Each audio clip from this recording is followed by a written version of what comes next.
Fala pessoal, todos bem? Sejam todos muito bem-vindos, eu sou o William Godoy. Esse vídeo tem patrocínio da 1xBet, que é uma empresa bookmaker que garante a vocês grandes ganhos e pagamentos rápidos. Nosso cupom promocional exclusivo para vocês inscritos no nosso canal está aqui, que é Godoy1x. Te dá bônus em dobro no seu depósito, você deposita 50, retorna 100, deposita 150, retorna 300, até R$ 1.500 você tem de retorno com o nosso cupom Godoy1x. Link está na descrição do vídeo, comentário fixado, acesse pelo link, baixe o XBet e a partir dali faça o seu palpite vencedor. Jogos de hoje: Ponte Preta e Santos, Série B, Flamengo e Bolívar, Palmeiras e Independente Del Valle. Aproveite tudo aí na XBet e não se esqueça do nosso cupom Godoy1x. Galera, vamos falar. E ontem, o que vocês acharam, hein? Foi praticamente no último lance, né? Teve um empate entre Milionários e Palestino, cara, muito... O Milionários, o cara teve uma chance cara a cara, ia fazer um golaço e tentou dar uma cavada. Pegou mal pra caramba na bola, aí no ataque seguinte, praticamente o último lance, o Palestino foi lá e empatou. Com isso, o panorama do grupo acabou ficando assim. O Bolívar tem 10 pontos, o Palestino tem 7 pontos, o Flamengo 4 pontos e o Milionários 3 pontos. Com esse empate, o Milionários está fora da Copa Libertadores. O que mudou para o Flamengo? O Flamengo vai jogar contra o Milionários não tendo mais nada, nenhum compromisso. Nem para a Copa Sul-Americana, nem nada, porque a gente tem que imaginar, claro, né? O Flamengo vencendo o Palestino, ele vai a 7, o Milionários não consegue mais, só conseguiria a 6. Então esse empate eliminou o Milionários vem para o Rio de Janeiro para conhecer o Cristo, conhecer o Maracanã, Pão de Açúcar, mas mais nada do que isso, porque o Milionários já está então eliminado. E o Flamengo, caso vença hoje o Bolívar, ele já ultrapassa o Palestino pelo saldo de gols. Hoje o Flamengo tem o saldo da diferença, né, de saldo do Palestino é de 3. O Flamengo está zerado, o Palestino está com menos 3. Então, né, uma vitória mínima, o Flamengo já vai a diferença para 4. Então, dificilmente, pelo saldo, o Flamengo vai deixar de se classificar. A questão é pontuação. E para pontuação é vencer hoje e vencer contra o Milionários na última rodada, com esse Milionários já que não vai querer, não quer mais nada. Nervosos? Logo mais, às 9h30, é a semifinal do Flamengo nessa fase de grupos, né? Vencendo hoje, chega na decisão, contra o Milionários, vence o Milionários, conquista essa vaga para o mata-mata. Estaremos juntos após o jogo. Conecta aqui no nosso canal que faremos o nosso pós, estaremos lá direto do Maracanã. Então chega já junto, deixa aí a curtida de vocês de sempre, aquele like, sempre fortalece aqui o nosso trabalho.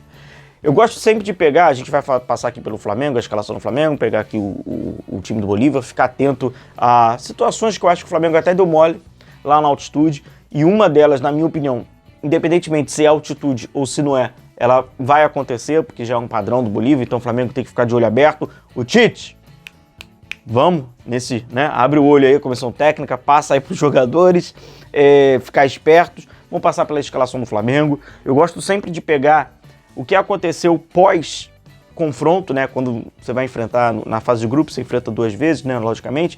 E aí o que aconteceu durante esse intervalo, tá?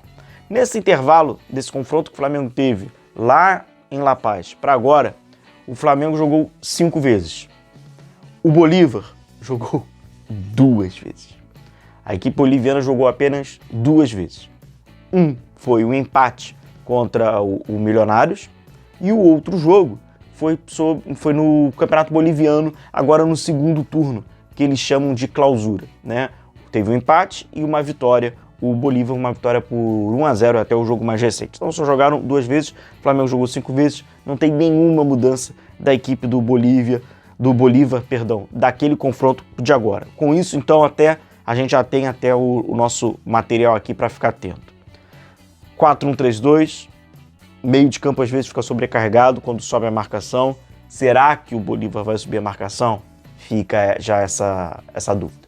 Qual será o comportamento da equipe no Maracanã? Eles vão subir ou eles vão descer um pouco mais? Entre, né, algumas situações que eu acho importantes, o Flamengo tem que ficar de olho na bola parada do Bolívar. Tem que ficar de olho.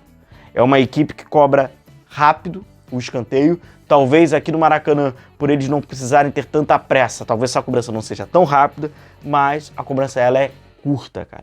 E o Flamengo ele deu muito mole nessas cobranças do Bolívar, que eram cobranças curtas, rápidas, e o Flamengo estava papando mosca lá na altitude.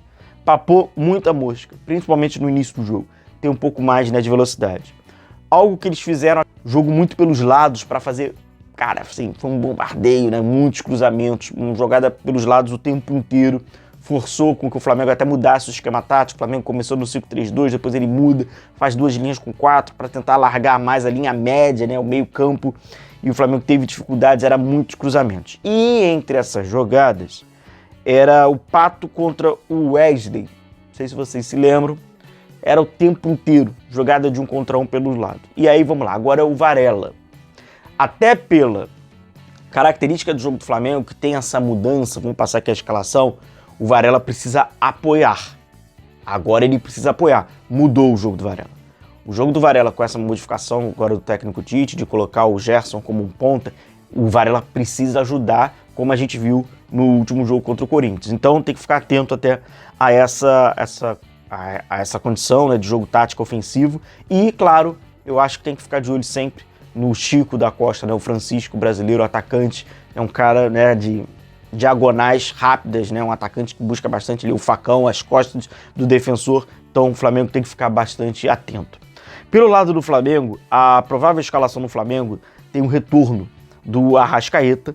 O Flamengo vai a campo ali com o goleiro Rossi no gol. Na lateral direita, né, como estávamos falando aqui dele, é do Varela.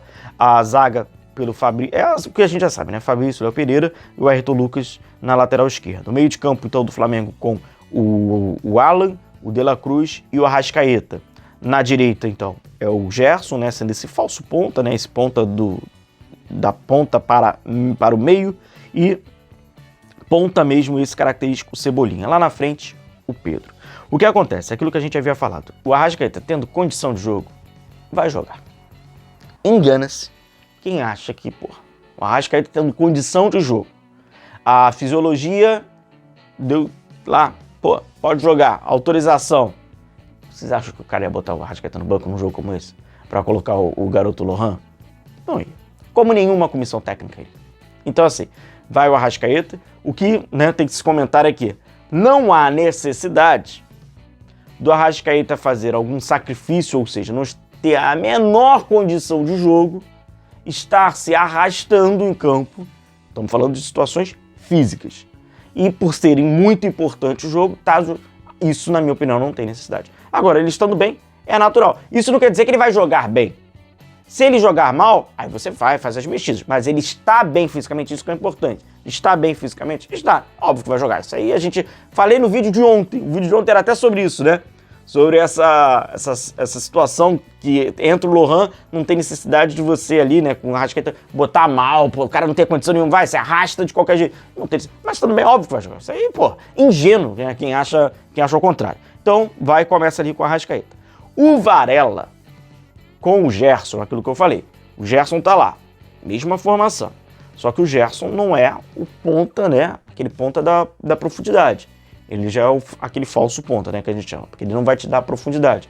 E nem sempre ele vai te dar largura. Ele vai cair às vezes por dentro, ele vai fazer a diagonal, ele vai cadenciar. Então o Varela precisa fazer o movimento. Volta o Varela a precisar fazer o movimento. Precisa fazer a ultrapassagem. Não ser mais aquele Varela, né, que acaba segurando um pouco mais, né, acaba sendo aquele lateral invertido, né, ou seja, aquele lateral que joga por dentro e acaba em uma condição ou outra. Não. Agora ele precisa fazer um movimento como a gente viu no jogo contra o Corinthians.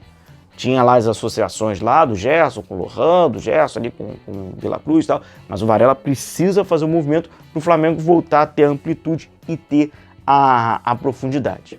O Bolívar joga pelo empate no Maracanã. Basta um empate para a equipe boliviana não depender nem da última rodada, onde eles jogarão em casa contra o Palestino. O Flamengo tem que ficar de olho nesse jogo, mas eles jogam pelo empate. Vamos ver se a proposta, né, do jogo deles vai ser de acordo com as suas necessidades. Jogar pelo empate, existe também uma grande possibilidade. O Bolívar, que historicamente tem um problema gravíssimo jogando no Brasil. Eles não têm... Assim como é muito difícil a gente jogar lá, eles quando jogam aqui é complicado também para eles. Nervosismo, galera, eu não vou esconder para vocês, é um jogo muito importante para o Flamengo, é um jogo que a margem de erro ela é muito pequena, o Flamengo precisa, de qualquer maneira, vencer o Bolívar no Maracanã para seguir na última rodada. O Flamengo depende só, né, e talvez seja esse o problema até agora, né? É depender de si. Mas falando sério, é vencer hoje, vencer contra o Milionários, Maracanã lotado, estaremos lá acompanhando, trazendo todas as informações. A gente se vê no nosso pós, beleza? Um grande abraço a todos vocês, até logo mais, um grande abraço, tamo junto, bom jogo, valeu!